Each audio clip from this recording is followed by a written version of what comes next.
Continuamos con nuestra serie de enseñanzas sobre Satanás, los demonios y sus operaciones, que hemos intitulado Demonología 1. Esta es la enseñanza número 2 de Demonología 1. Hemos establecido un fundamento en la primera hora y ahora vamos a continuar en esta serie de enseñanzas sobre Demonología 1. Vamos a Efesios capítulo 6. Vamos a leer el verso 12. Verso 12.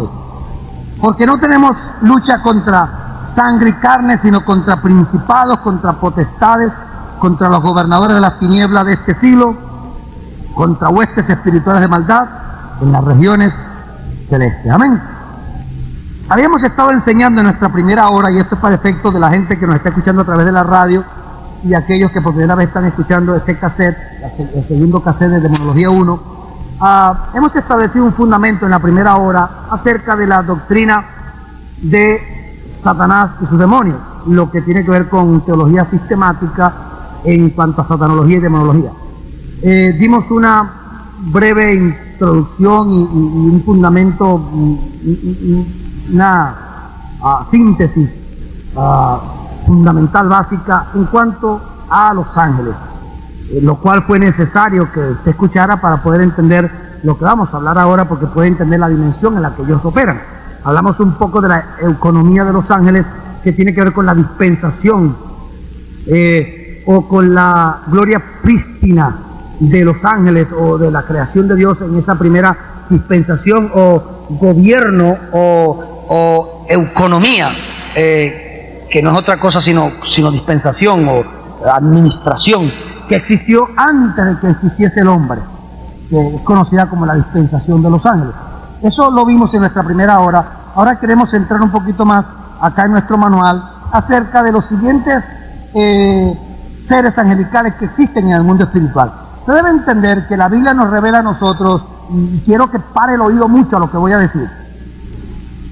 En la Biblia nosotros vamos a encontrar muchas cosas que Dios nos revela, pero usted debe recordar que en la Biblia, ahora voy a decir algo muy serio, muy importante, y si usted no me escucha bien me puede malentender. Escúcheme bien. En la Biblia no está toda la revelación y todo el conocimiento y toda la sabiduría de Dios, ¿verdad que no? La Biblia es muy limitada, pero en la Biblia está lo que nosotros como creyentes y como seres humanos necesitamos saber con respecto al plan de redención. Y en adición a eso, el Señor en la Biblia dejó entrever los ángeles, muchas cosas que tienen que ver con los ángeles, pero no todas. Eso te lo demostré en la primera hora. Hay muchas cosas que podemos saber de los ángeles, pero no todas. Entonces, el Señor nos dejó entrever sobre los ángeles, el Señor nos dejó entrever muchas cosas de su preexistencia, de Cristo en su preexistencia, lo revela la Biblia, de la caída de Lucifer en aquel tiempo. Nos deja entrever muchas cosas, pero muy poquito. Suficiente para que sepamos eso. Lo que la Biblia sí nos hace claro, y lo que en la Biblia sí está completo, es el plan de salvación y de redención. Ahí está todo lo que teníamos que saber. Ahí no se escapó nada, porque eso tiene que ver con nosotros. Pero muchas de las cosas que rodean la salvación y la redención, que tienen que ver con ángeles, con demonios, con el reino de Dios, con los seres que existen en el cielo, con todos estos seres angelicales, tenemos poco conocimiento de eso, porque realmente Dios no necesitaba revelarnos todo eso. En adición a eso, ¿cómo pretendemos nosotros que en la Biblia puede estar toda la revelación de Dios? Sí, dice la Biblia, toda la escritura es inspirada por Dios, pero la escritura no está contenida toda el conocimiento de Dios, imagínese usted. Imposible. Alguien dijo que la Biblia era como el balbuceo de Dios para los hombres. Imagínese el resto. Es una simple carta de amor que Dios nos envió para que les conozcamos y sepamos su amor. Eso es lo que es la Biblia, una simple carta de amor. Y si con esa cartita que nos envió estamos más enredados que pollo comiendo pellejo, imagínese usted. Si con esa simple cartita que Dios nos envió, que se llama la Biblia, estamos aquí vuelto un 8. ¿Qué será? ¿Qué no será? ¿Que de dónde son? ¿Que para dónde vinieron? ¿Que qué pasaría? Que bueno, que si la salvación se pierde, que si no se pierde, que si los demonios, que si operan, que si no operan, que si me voy, que si me quedo, que si hay arrebatamiento, que si no hay, que si la gracia, que si la fe. Y nos volvemos un 8 con esa simple carta de amor. Imagínese usted si nos manda un volumen. Imagínese usted si nos manda una carta de amor, que era, imagínese si nos manda una enciclopedia. Terminamos locos todos. Gracias a Dios que Dios sabía que de ahí no podíamos más. Yo creo que hasta se le pasó la mano a Dios mandándonos la Biblia. Yo creo que el Señor debió habernos mandado el Evangelio de Juan y se acabó. No hubiese tantas divisiones. Pero si Él escogió que todos esos libros estuvieran, Él sabe más que yo y que tú. Amén. Y Él nos dio lo que teníamos que saber. Pero esto son cosas mías. Yo digo, bueno, yo creo que con el Evangelio de Juan era suficiente. Amén. Y es suficiente si fuese el caso. Bueno, cuando hablamos de el mundo invisible, nosotros sabemos que existe un mundo invisible, comprobado por la Biblia. Y que hay muchos seres angelicales que existen, pero que no los conocemos a veces, no hemos leído esas escrituras, no sabemos la dimensión en la que esto opera. Ahora vamos a entrar un poquito a conocer algunos de los seres angelicales, porque el hecho de que la Biblia te mencione 7, 8, 9, 10 diferentes seres angelicales que existen en el mundo celestial, espiritual, eso no quiere decir que ese sea el número que existen, tanto en cantidad como en variedad. No, me imagino que deben haber miles y miles y miles de otros seres que existen en el mundo espiritual que no están mencionados en la Biblia, que no tienen nada que ver con nosotros. ¿Por qué no? Simplemente se mencionan algunos porque por alguna razón en algún texto bíblico, como el caso de Eliseo, cuando fue rodeado por el enemigo y ese ejército grandísimo lo rodearon y Jaycee le dijo, mira Señor mío, mira todo el enemigo nos rodea. Y entonces el Señor Eliseo le ora a Dios, mira Señor, abre los ojos a este hombre. Cuando le abrió los ojos, entonces vio un ejército grande rodeando la montaña y todo, y habían carros de fuego. Bueno, sabemos que habían carros de fuego y caballos espirituales, porque en ese Dios nos permitió en ese momento revelarnos eso, nada más. Y sabemos que existen caballos de fuego, carretas de fuego, carros de fuego en el mundo espiritual, porque está ahí en ese texto. ¿Cuántas cosas más no existirán que no están mencionadas en la Biblia, en el mundo espiritual? Entonces, tengamos una mente abierta a estas cosas, porque no podemos limitar a Dios simplemente a lo que Él nos habla acá. Dios es mucho más que la Biblia. No sé si me está entendiendo. La Biblia es la palabra de Dios. La palabra de Dios es Cristo y Cristo es su palabra, no me malentienda. Pero la Biblia es el balbuceo de Dios para nosotros. ¿Me está comprendiendo? Nosotros, si supiéramos toda la Biblia a fondo, que todo lo que está ahí lo conociéramos a ciencia cierta, todo lo que está en la Biblia, todavía, después que sepamos eso, nos damos cuenta que lo que sabemos realmente es insignificante ante lo que Dios sabe. ¿Están de acuerdo conmigo? Ok. Los siguientes son algunos de los seres angelicales que existen en el mundo espiritual. Los serafines. Estos seres son mencionados solo 2 veces en las Escrituras, pero su descripción prueba de que ellos son seres angelicales y seres celestiales. Isaías 6, 1 al 7 te habla de los serafines. Los querubines. Estos son mencionados en varios pasajes. Los querubines son parecidos al hombre, excepto que cada uno tiene 4 cabezas y 4 alas y los pies como un becerro. El aspecto de sus caras, plural porque tienen 4 caras, es como de hombre, león, buey y águila. Su apariencia general como de carbones de fuego encendido, de donde salen relámpagos. Pero imagínese un querubín. Imagínese ese ser. Son parecidos al hombre, pero cada uno tiene 4 cabezas y 4 alas, y los pies como de becerro. Su aspecto, ¿verdad?, nos habla en cuanto a su cara de hombre, león, buey y águila. Su apariencia general como de carbones de fuego encendido, de donde salen relámpagos. ¿Se imagina cómo son los querubines? Qué impresionante. Claro, para nosotros en nuestra mente humana y nuestra razón, cuando pensamos en un ser con 4 cabezas, decimos, son un monstruo, ¿verdad? Porque nosotros, la referencia que tenemos es que una persona tiene una cabeza, no 4. Cuando hablamos de 4 cabezas, son las películas de ciencia ficción que aparece un dragón con 4 cabezas y lo llamamos un monstruo. Pero cuando vamos a la Biblia, dice que Dios crea unos seres que se llaman querubines, que tienen 4 cabezas, y no solamente tienen 4 cabezas, sino que una cara parece de hombre, es cara de hombre, la otra de buey, la otra de león y la otra de águila. Me dice usted 4 cabezas y todas son diferentes. Ahora, mirando eso en el mundo físico, intelectual, de la razón, eso es algo impresionante, eso es un monstruo para nosotros. 4 alas y sus pies como de pies de becerro, patas de becerro. Y no solamente eso, dice que son como, su cuerpo es como un carbón encendido. ¿Te has visto un carbón cuando se pone rojo vivo? Que de donde salen relámpagos. Eso debe ser algo glorioso, ver a los querubines. Cuando entramos en el mundo espiritual lo podemos percibir. En el mundo espiritual debe ser una majestuosidad, debe ser algo glorioso lo que vio aquí el profeta cuando Dios le reveló eso, visto desde el punto de vista espiritual. Bueno, esos seres existen en el mundo espiritual y están ante la presencia de Dios. Luego existe unos seres que los conocemos como los seres vivientes, que son los Zoa. Zoa es la palabra del texto original. Estos son similares a los querubines, excepto que tienen una sola cabeza y están llenos de ojos por delante y por detrás. Hay quienes dicen que los seres vivientes eran querubines. No, la Biblia no dice que son querubines. Los llama seres vivientes y los diferencia de los querubines, y no solamente que le pone otro nombre, sino que su apariencia dice que es diferente. Dice que son similares a los querubines, excepto que tienen una sola cabeza y están llenos de ojos por delante y por detrás. Llenos de ojos. O sea, no tienen dos ojos. Es como decir, la hermana tiene ese vestido ahí estampado, ¿verdad? Supóngase usted que cada dibujito eso es un ojo, pero desde arriba hasta abajo, hermana, puro ojo, por delante y por detrás. O sea que ellos caminan para adelante y caminan para atrás y tú no sabes si están retrocediendo o avanzando. Lo miras de lado y lo tienes de frente, lo miras de frente y lo tienes de lado. O sea, pero bueno, ¿cuál es tu cara, mijo? Lo dice la Biblia, cuando usted lee, dice que ellos se desplazan.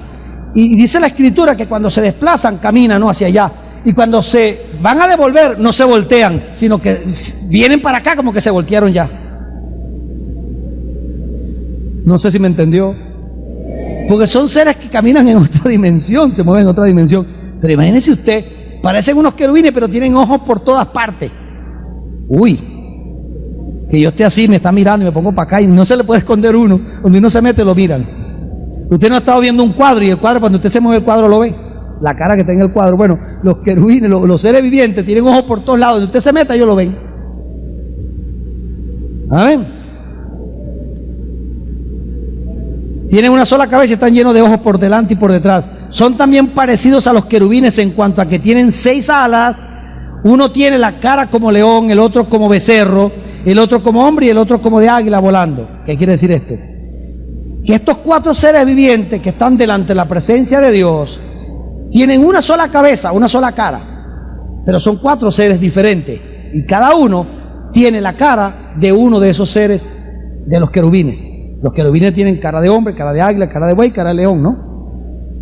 Estos son 4 seres diferentes y cada uno tiene una cara diferente. Uno la del águila, la otra la del hombre, la otra la del buey, la otra la del león. Pero son llamados Zoa, los 4 seres vivientes que están delante del trono de Dios. Apocalipsis 4, 6 al 9 te lo habla. Hay una creencia rabínica que data desde el año 300 a.C., posiblemente mucho antes, que explica la razón de los rostros de estos seres vivientes. En otras palabras, ¿por qué cara de becerro? ¿Por qué cara de hombre? ¿Por qué cara de águila? ¿Por qué cara de buey? ¿Qué representa eso? Bueno, la creencia rabínica y la explicación que le dan a esto, que el profeta revela, es que dice, la más fuerte entre las aves no es el águila, el más fuerte entre los animales domésticos no es el buey, el más fuerte entre las bestias salvajes no es el león, y el más fuerte de todos no es el hombre. Entonces, en esas 4 caras que tienen los querubines, o en esa cara que tiene cada uno de los seres vivientes, bien sea la de león, la de buey, la de hombre o la de águila, está representado ¿qué? El poder, está representado el poder en cada una de esas áreas. El mundo animal, las aves, los animales domésticos y el hombre. Ahí está representado la representación en potencia, ¿verdad?, máxima de cada una de estas representaciones. Tiene sentido lo que dicen los rabinos. El más fuerte entre las bestias salvajes es el león y el más fuerte de todos es el hombre. Esto nos da la clave, ¿verdad?, clara de lo que esto representa. Estas 4 formas de rostro nos sugieren lo que es más noble, lo que es más fuerte, hablando del buey, la nobleza de un buey, lo que es más fuerte, el león, lo que es más ágil, el águila, y lo que es más sabio en la naturaleza viviente. ¿Quién? El hombre. La naturaleza, incluyendo al hombre, la vemos aquí representada frente al trono de Dios, tomando su parte en el cumplimiento de la voluntad divina y en la adoración de la majestad divina. Claro, uno ve un buey, ve una cara de buey y dice, eso es un animal, pero cuando estás en el mundo espiritual es muy diferente. Ves la cara de un león. A Cristo se le llama el león de Judá. ¿Estás entendiendo ahora por qué se le llama león? El más fuerte. No dice que el león es el animal más fuerte de la selva. Bueno, Jesús se le llama el león de Judá, el más fuerte entre los hombres. No hay nadie más fuerte que él. Amén. El más fuerte entre los ángeles, el más fuerte entre todos los seres que existen en el universo. Dios es el más fuerte. Amén. Los arcángeles, el término arcas significa jefes o principales príncipes. La palabra arcángel se encuentra 2 veces mencionadas en las Escrituras. Observe eso. Solamente en toda la Biblia aparece la palabra arcángel 2 veces. Una en relación con Cristo viniendo en los aires para llevar a todos a los santos muertos y vivos. 1 Tesalonicenses 4:16, cuando dice con voz de arcángel, con trompeta de Dios. Con voz de arcángel. Y la referencia y la alusión que hace al arcángel, refiriéndose a Jesús, no que Jesús sea un arcángel, sino está diciendo con voz de arcángel. ¿Por qué? Porque si tú lees el Apocalipsis y oyes los arcángeles hablando y la forma en que hablan en Apocalipsis, son unas voces tan poderosas y tan fuertes, pues son seres sumamente fuertes, poderosísimos. Entonces ponen esa comparación y dice que Cristo, cuando venga en gloria, vendrá y llamará a sus santos con voz de arcángel, destruyendo. Escucharemos su voz, especialmente cuando venga a arrebatar a la iglesia. Usted va a escuchar esa voz, no se preocupe. Usted va a escuchar esa voz. Amén.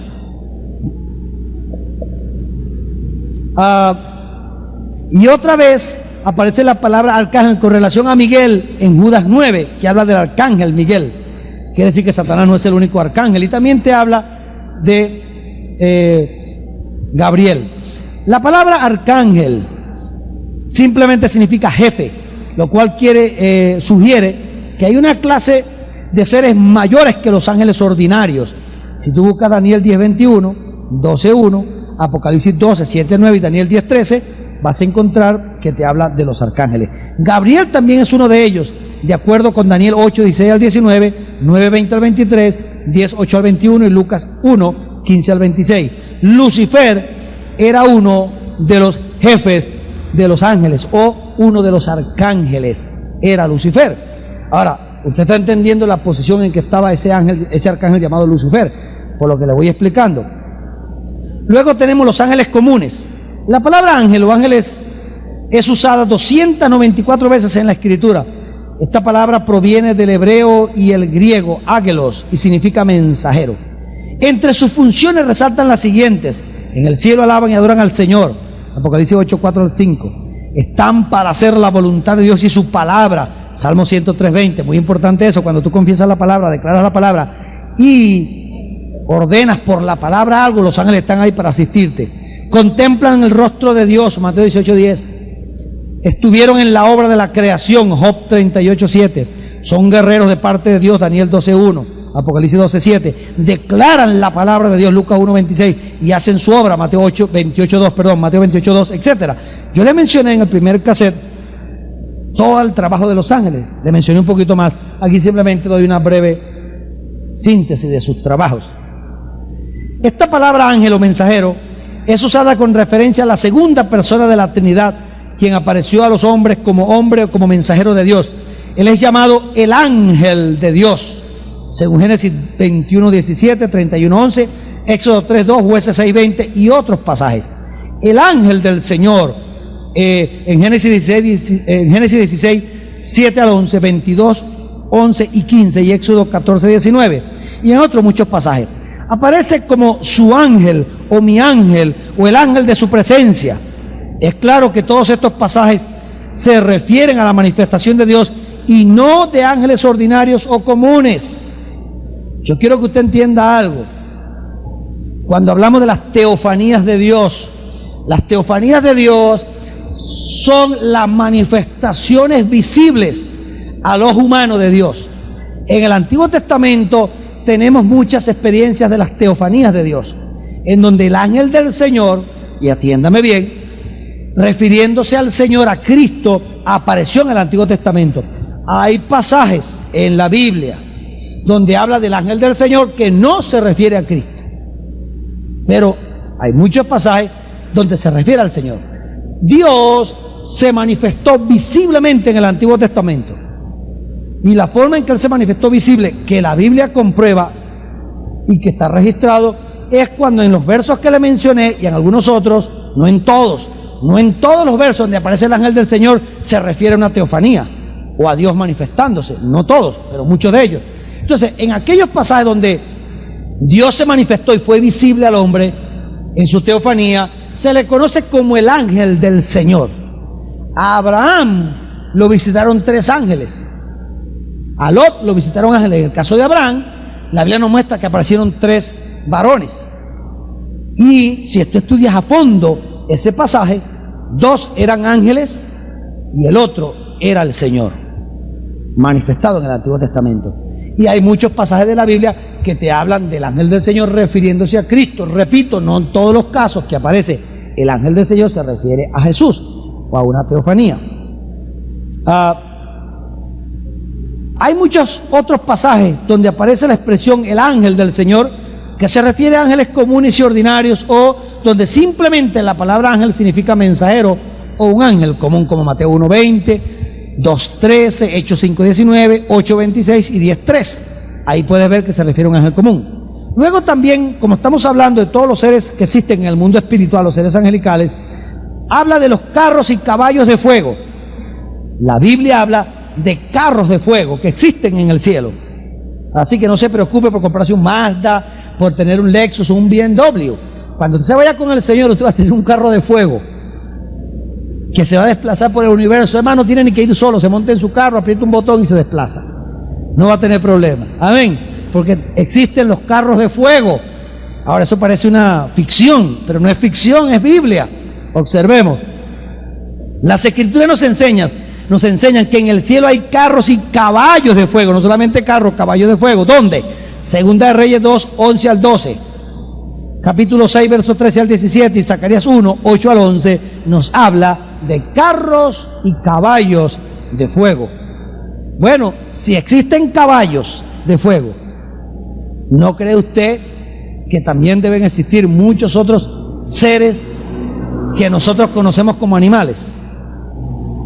Si existe un caballo y existe un ser que tiene una cabeza de becerro, una cara de becerro, y existe otro que tiene una cara de águila, y existe otro que tiene una cara de buey, y la Biblia me habla de carros de fuego, me habla de caballos de fuego, ¿no cree usted que eso nos da una idea de tantas cosas que deben existir, que existen en el mundo físico y que Dios simplemente sacó una copia y nos las puso aquí en la tierra? Hello. Mire, allá arriba en el cielo, uno de los Zoa, de los seres vivientes, tiene la cara de un hombre. Y todos los querubines tienen 4 caras, y una de esas caras es una cara de hombre. ¿Está entendiendo lo que estoy hablando? Deje volar la imaginación por un momento. Piensa en la flora, la variedad de plantas, de flores, de vegetación. Piensa en la fauna. Piensa en la fauna. En la variedad que hay. Si eso es en este mundo físico limitado, donde tiempo y espacio cuenta, el tiempo y el espacio cuentan, ¿se imaginan en el mundo espiritual todos los seres que habrán? Si en esta tierra son incontables casi los insectos, los animales, bueno, no se preocupe que en el cielo no hay cucaracha, ni mosquito, pero no hay que fumigar. ¿Se imagina usted todos los seres que existen? Porque si hay un caballo de fuego y hay unos seres que tienen cara de becerro y caras de león, tienen que haber tantos seres que existen en el mundo celestial, tan hermosos y bellos, que nuestra imaginación puede volar tan extensamente, tan grandemente, tan vastamente, que se nos bloquea el cerebro. Nos vamos a África, vemos esas películas, esos videos de animales, vemos tanta vegetación, tantos animales y nos quedamos con la boca abierta. ¡Qué belleza, qué esplendor! Imagínense el cielo. Imagínense los jardines celestiales. Imagínense las clases de orquídeas que habrán en el cielo. En la tierra se conocen, hasta donde tengo entendido, si estoy equivocado corríjame, pero hasta donde yo sé existen como 500 clases de orquídeas diferentes. Y en la tierra y hay 500 clases de orquídeas diferentes. Imagínese usted en el cielo cuántas habrán. Y los que coleccionan ese tipo de cosas se maravillan cuando ven todas esas orquídeas. Imagínense cuando estemos caminando por los jardines celestiales. Todos los animales que nosotros conocemos como animales, pero que en el cielo son seres que existen con esa forma de león, de vaca, de chivo, de mono, de cuánta cosa hay. ¿Ah? Pero que son seres bellísimos en el mundo espiritual, que brillan, que resplandecen, no son feos. ¿Me están escuchando? Hay caballos de fuego. Imagino que la silla debe ser bien buena para que nos proteja. Porque si los caballos son de fuego. Amén. Caballos de fuego. Imagínese usted en los que nos vamos a montar. Carros de fuego. En el mundo espiritual existen los demonios y espíritus inmundos. También estamos hablando no solamente de los ángeles, arcángeles, querubines, serafines, zoas, seres vivientes, carros de fuego, caballos de fuego, sino que en el mundo espiritual también existen los demonios. Y usted va a notar y está notando que yo estoy haciendo una diferencia entre ángeles y demonios. Porque hasta donde yo he estudiado la palabra, hasta donde he revisado, hasta donde he buscado la escritura, yo no encuentro en ninguna parte que los ángeles caídos y los demonios sean los mismos. Imposible. Los demonios son incorpóreos. Ya ahí hay una gran diferencia. Los ángeles tienen unas habilidades que no tienen los demonios.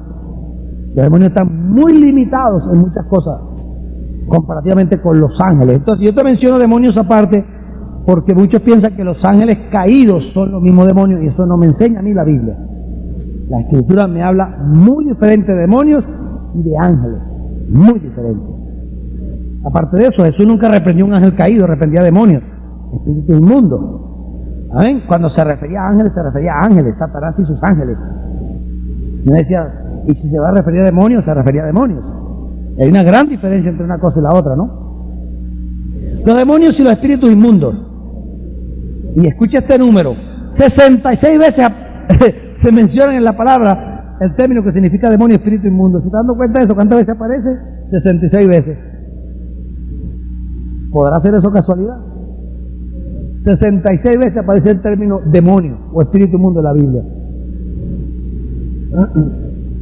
En Levítico 17:7, Mateo 7:22, 8:16, 8:31, Marcos 1:34, 3:15, Lucas 4:33, 11:14 y Apocalipsis 9:20, etcétera, para mencionarte algunos textos donde aparecen espíritus inmundos que no tienen nada que ver con ángeles caídos. Pero la Biblia también te habla de otras clases de seres espirituales en las Escrituras. Hay muchas clases de espíritus demoníacos, ángeles caídos y otros seres espirituales mencionados en las Escrituras. Debemos tener en claro que ellos no fueron creados inicuos o malos. Ellos fueron creados perfectos y sin pecado, pero luego cayeron y se corrompieron y se hicieron inmundos. Aún del príncipe de los demonios, Satanás, Belcebú, se habla que fue creado en perfección. Dice la Biblia, perfecto eras, tiempo pasado, perfecto eras en todos tus caminos desde el día que fuiste creado. Ahí dice, fue creado, Satanás, Lucifer fue creado, fuiste creado, hasta que se halló en ti, ¿qué? Maldad, Ezequiel 28, 1 al 19. Dios no podía ni tampoco creó nada pecaminoso. Todo lo que es inicuo y rebelde en el mundo espiritual y humano se ha convertido así debido al pecado y por voluntad propia de cada individuo. ¿Por qué te digo esto, hermano? Porque te van a surgir preguntas como, ¿quién creó a Satanás? Te dice un inconverso, ¿quién creó a Satanás? Y tú vas a decir, nadie creó a Satanás, Dios creó a Lucifer. ¿Y qué es Satanás? Satanás es el Lucifer pervertido, corrompido, el arcángel caído, que recibe nombre de Satanás. Es un nombre propio. Acuérdense que Satanás, que el diablo en la Biblia, Satanás tiene nombres descriptivos y nombres ¿qué? Propios. Los nombres descriptivos nos hablan más de sus operaciones. Los nombres propios también nos hablan de sus operaciones, pero nos habla de su carácter. Si yo digo diablo, ¿cómo yo saco esa palabra diablo? Bueno, voy al griego, diabolos, diabolos del griego, diabolos o diabalos del griego. Entonces busco el prefijo día y me voy al griego día. ¿Qué significa día? Bueno, es la palabra día, el día de hoy. Mañana será otro día, es el mismo término día, pero cuando lo buscan en el griego la palabra día significa penetración, porque se refiere a que hay tinieblas en la noche, hay oscuridad, y cuando sale el sol y la luz penetra, aparece el día. Al día en griego se le conoce como penetrar, penetración, porque es la penetración de la luz para disipar la oscuridad. Satanás se llama diabolos. ¿Por qué? Ya lo vamos a ver. Ya sabemos lo que significa día. ¿Qué significa balos? Que en la transliteración ponemos diabolos en vez de diábalos. Decimos diábolos. Diablo. Bueno, el término balos tiene que ver con la acción continua y persistente para llevar a cabo una penetración. En otras palabras, tú agarras una piedra, este es un ejemplo bueno, y te paras en un lago, y tú agarras la piedra, sobre todo una laja, una piedra de esas flat, chata, y la tiras con fuerza sobre el agua, y la piedra tropieza en el agua y empieza a brincar, y se desplaza a veces a distancias bastante grandes, por la fuerza en que va. Esa acción de la piedra, golpeando el agua y desplazándose, es lo que significa balos. Él se llama diabolos, diablo. El que por su persistencia, violencia y agresividad constante, perseverante y consistente logra penetrar. Ese es el término diablo. Entonces cuando tú analizas diablo, entiendes lo que significa. Entonces existen nombres propios y nombres descriptivos. Cuando hablas de un nombre descriptivo, hablas el acusador de los hermanos. Entonces ahí es un nombre descriptivo, acusador, no es un nombre propio. Se dice serpiente, la serpiente antigua es un nombre propio. El adversario, Satanás, Belial, esos son nombres propios, pero hay nombres descriptivos. El tentador, el acusador, son nombres descriptivos que nos revelan ¿qué? Sus operaciones. Existen 40 nombres o más entre los descriptivos y los propios en la Biblia para referirse al diablo.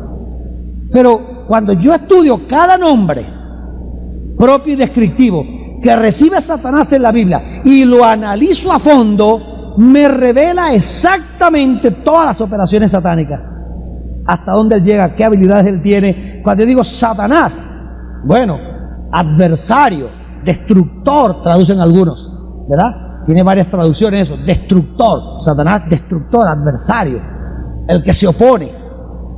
Bueno, si yo agarro cada nombre de Satanás propio y descriptivo y lo empiezo a analizar, logro descubrir el carácter, la personalidad de ese individuo. Y entonces al yo conocer quién es él, qué es, cómo opera, cuál es su personalidad, me es fácil reconocerlo y vencerlo día a día. Es más fácil cuando me atienta o me ataca, logro saber qué personalidad asumió.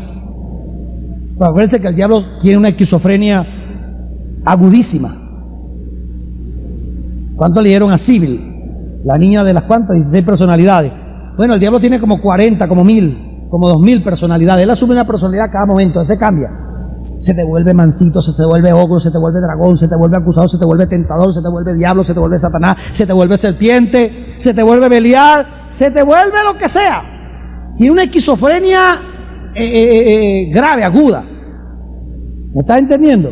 Entonces, eso nos revela a nosotros la tremenda confusión, la tremenda perversión, la gravedad que tiene este ser en su interior, en su personalidad. Y eso nos muestra a nosotros la habilidad, el reconocimiento que debemos tener bíblicamente para enfrentarlo día a día. ¿Por qué? Por sus diferentes facetas, personalidades, que asume dependiendo de lo que él quiere lograr. Va a asumir una personalidad o un nombre descriptivo. Y ya vamos a terminar, creo que nos queda poco tiempo. Estamos hablando de que hay muchas clases de espíritus demoníacos, ángeles caídos y otros seres espirituales mencionados en las Escrituras. Debemos tener en claro que ellos no fueron creados inicuos o malos. Entonces, ¿quién creó a Satanás? Bueno, tuvo que haberlo creado Dios. Número uno, Dios todo lo que ha creado, ¿cómo lo creó? Perfecto. La gente dice, bueno, y ese muchachito y ese niño, ¿por qué salió mongólico? ¿Quién lo trajo al mundo? ¿No fue Dios? Un momentico, pajarito, aguántate ahí, como dicen en el campo. Dios no crea mongólicos. Dios no trae niños defectuosos al mundo. Lo que sucede es que Dios creó un hombre llamado Adán, lo creó perfecto. La sangre de Adán era perfecta, era la sangre de Dios. Cuando Adán peca, se contamina y el pecado comienza a deteriorar, a pervertir, a corromper, ¿qué? La genética humana, la del hombre. Y se dan casos de parejas que se casan, no se han hecho exámenes como deben hacerlo. Si usted se va a casar, hermanito, vaya a un médico, hágase exámenes de sangre, todos los exámenes necesarios, la pareja, revisen todo para saber que todo está en orden, porque muchas de las cosas o de las razones por las cuales nacen niños tan defectuosos es porque los padres tienen problemas en la sangre, o han sido drogadictos, o padecen de SIDA, o tienen enfermedades, a veces congénitas, a veces no, pero enfermedades que pueden afectar el feto, el niño. Entonces, ¿qué culpa tiene Dios de eso? Nació un niño mongólico porque había un defecto en esa matriz o en los genes, o fue algo genético y Dios no tiene la culpa de eso. Pero esa vida tiene que salir, ¿por qué? Porque Dios estableció que cuando un hombre y una mujer se unen y el hombre penetra a la mujer y hay un espermatozoide y ovula y fecunda ese óvulo, se va a producir la vida. Dios ya, eso es una ley establecida. ¿Me está escuchando? Y va a funcionar. Va a funcionar, así salga mongólico o perfecto, va a funcionar. Ya Dios creó esa ley funciona cada vez que el espermatozoide se junta con el óvulo y se fecunda. Eso tiene que funcionar. Dios no se puede detener en cada caso a ver si funcionó o no funcionó, si debe o no debe funcionar. Son leyes creadas por Dios. La ley de la gravitación va a funcionar todo el tiempo. Tú quieres saber si funciona, párate en el edificio más alto de Cali y tírate y pregúntate si funciona o no cuando vengas volando por ahí para abajo. Va a funcionar porque tú eres un volumen, pesas, y hay una ley que te ala hacia el centro de la Tierra, y cuando quedas en el aire, en el espacio ahí flotando, para abajo que vas. Esa ley va a funcionar. Entonces tú no puedes decir, sabes una cosa, yo no sé por qué Dios hizo esto, qué fue lo que hizo. Tú sabes que un hombre se cayó de un edificio de 40 pisos, estaba construyendo, y el hombre se cayó y se mató. ¿Dónde estaba Dios cuando ese hombre se mató? En su trono, sentado. ¿Dónde va a estar? Y entonces, ¿por qué Dios permitió que ese hombre se matara? ¿Qué culpa tiene Dios? El hombre se resbaló, se tiró, se quiso suicidar, no se dio cuenta, se quiso matar, lo empujaron, qué sé yo. Y la ley de la gravitación está establecida y Fucutum se fue para abajo. Dios no tiene nada que ver con eso. Ya Dios estableció la ley. Dios establece la ley para bendecirlo. Imagínense si no existiera la ley de la gravitación universal, estuviéramos flotando nosotros aquí como estuviéramos en la luna. Entonces es una bendición tenerla porque nos quedamos pegados a la tierra. Usted se imagina que está hablando con una persona, ¡epa, no te me vayas, ven acá! Y dice, espérate, y la gente, no, hermano, no se puede. Gracias a Dios que estamos gorditos y nos pegamos a la tierra. Mientras más gordo, más se pega. Sino que lo digan las balanzas, los pesos. ¿Verdad que sí? Entonces hay una ley establecida. Dios no tiene la culpa de que usted esté gordo, esté flaco, se resbale, se caiga. Eso ya es una ley establecida, y si usted come mucho se pone obeso. Si come poco se pone flaco, anémico. Dios no tiene la culpa de que hayan anémicos, cancerosos, violadores, criminales, que la gente se mate, que nazcan mongólicos. Dios estableció unas leyes físicas, químicas, biológicas, que regulan y manejan el universo. Cuando esas leyes son cumplidas, se obedecen y se respetan, todo es para bendición. Cuando se violan, por ignorancia, por desconocimiento, porque te descuidaste, porque eres rebelde, porque eres incrédulo, por la razón que sea, sufres las consecuencias. ¿Estamos claros con eso? Entonces, esas son formas de contestarle a los intelectuales. ¿Quién creó a Satanás? ¿Quién creó a los demonios? Yo no creo a Satanás, yo no creo demonios. Si son demonios y son seres que existen, de una cosa yo estoy seguro: esos seres que se llaman demonios, Dios los creó en un momento en la eternidad pasada como seres perfectos, con cuerpos perfectos, en una comunión perfecta con Dios, santos y buenos. Y de alguna manera, que no está muy revelada en las Escrituras, no está muy claro, pero de alguna manera estos seres se corrompieron, se pervirtieron, quedaron siendo seres incorpóreos, vagando por el mundo en tormento, llenos de maldad, de pecado, y andan por allí destruyendo el mundo. Pero Dios no los creó así. Dios no crea demonios, Dios no crea diablos, Dios crea cosas bellas, lindas, seres perfectos. Amén. Entonces, ellos fueron creados perfectos y sin pecado, pero luego cayeron y se corrompieron y se hicieron inmundos. Aún del príncipe de los demonios se habla que fue creado en perfección. Perfecto eras en todos tus caminos, desde el día que fuiste creado hasta que se halló en ti, ¿qué? Maldad. Ezequiel 28, 11 al 19. Dios no podía ni tampoco creó nada pecaminoso. Todo lo que es inicuo y rebelde en el mundo espiritual y humano se ha convertido así debido al pecado y por voluntad propia de cada ¿qué? Individuo. Los ángeles caídos, los diferentes tipos de espíritus inmundos o demonios, son rebeldes en conexión con el planeta Tierra. Ahora, aquí viene una parte que le va a gustar. Usted nunca se ha preguntado, óyeme, tantas galaxias que existen en el universo. El telescopio Hubble te puede ver una estrella que está a 20 millones de años luz. 20 millones de años luz. Un segundo luz son 300.000 kilómetros.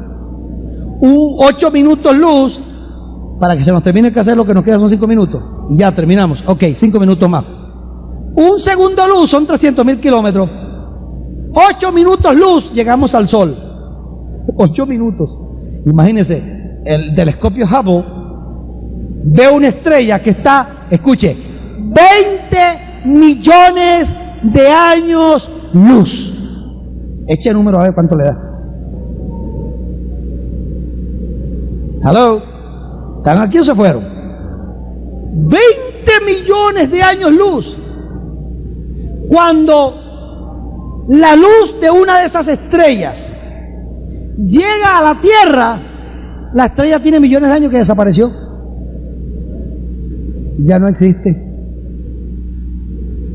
Qué complejo es tiempo y espacio, ¿no?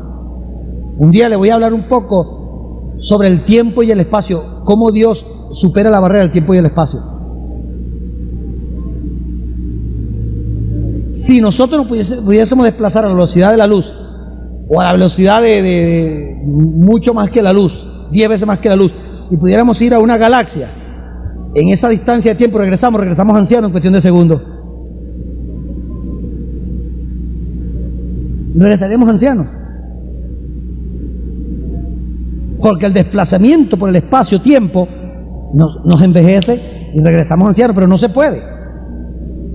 Porque existe espacio-tiempo, la velocidad no se puede medir como medimos nosotros esto aquí con kilómetros por hora. Imagínense usted medir la distancia de la estrella de kilómetros por hora. Sacaron la distancia de segundos luz. Imagínense, y todavía se queda cortica segundos luz cuando habla de una estrella de 20 millones de años luz. Bueno, yo les estoy diciendo a ustedes que ¿por qué, si existen tantas galaxias vistas por ese telescopio, existe la galaxia nuestra que se llama ¿cómo? La Vía Láctea, the Milky Way, se dice en inglés, the Milky Way, la Vía Láctea. Y en esta galaxia nuestra existen, tengo entendido, millones de soles. Nuestro sistema solar es microscópico en la Vía Láctea. Microscópico, eso no tienen diminuto. Y estamos hablando de la Vía Láctea. Imagínense ustedes las galaxias que hay más allá, que está comprobado que existen. Bueno, mi pregunta es, ¿por qué le estoy explicando todo esto? Por lo que le voy a decir ahora. ¿Por qué, si existiendo tantos planetas, tantas estrellas, tanta cosa en todo el universo, a Dios se le ocurrió mandar esos ángeles caídos y esos demonios para la tierra?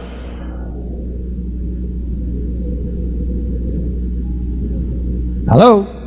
¿Usted no se ha hecho esa pregunta? ¿Pero por qué la tierra? ¿Por qué no lo mandó para Marte, por lo menos, para tenerlos por allá a distancia?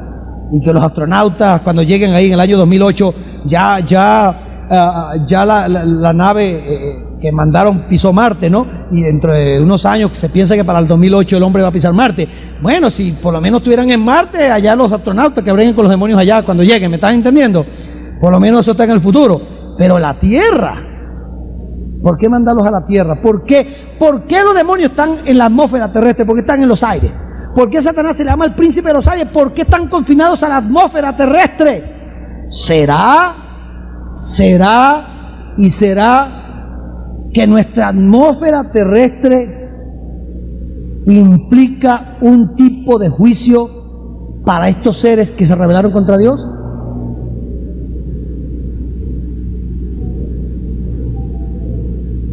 ¿Será que los demonios, usted no sabía que los demonios, mientras no están poseyendo un cuerpo físico, están en tormento? ¿Qué los atormenta a los demonios? La atmósfera terrestre.